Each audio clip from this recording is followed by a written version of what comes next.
Здравейте! Зад мен е един от най-забележителните археологически паметници на българската земя, един от най-известните паметници в Югоизточна Европа, най-атрактивният праисторически паметник в Европа. Това е Провадийската солница, това е най-стария солодобивен център в Европа, това е първият градски център в Европа, това е мястото, на което са се родили технологии за производство на сол, които остават валидни и до ден днешен.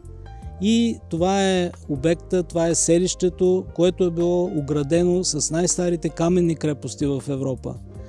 Много още мога да продължа списъка на елементи, които за първи път се срещат тук, за първи път са се случили, но подчертавам, че солницата може да бъде определена като черешката на тортата на първата европейска цивилизация, която обхваща и днешните български земи, обхваща централните и източните Балкани и днешна Северна Гърция. Е един от паметниците, които тепърва набират инерция като туристическа дестинация.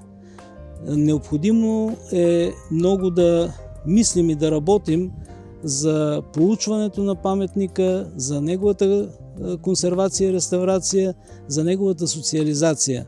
Само в деня на отворените врати на 22 септември тази година минаха над 1800 души, нещо, което за 6 часа за първи път и на нас не се случва като екип. Работим вече 19 сезона. Мисля, че това, което сме постигнали, е забележително, но както виждате, това е един огромен паметник, който изисква много усилия. Може би още 7 генерации трябва да работят тук, за да разкрият всички тайни на този паметник, но за тези 19 сезона успяхме да постигнем нещо невероятно. Само съобщението за това, че Провадия солницата е първият градски център в Европа, обиколи света. Само за една седмица около 3200 съобщения бяха публикувани в целия свят, бяха направени телевизионни предавания, вестници и медии съобщиха за това.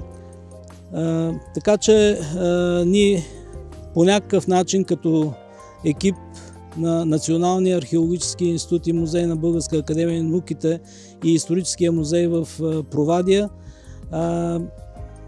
предлагаме сътрудничество с всички, които биха помогнали за проучването и социализирането на този паметник.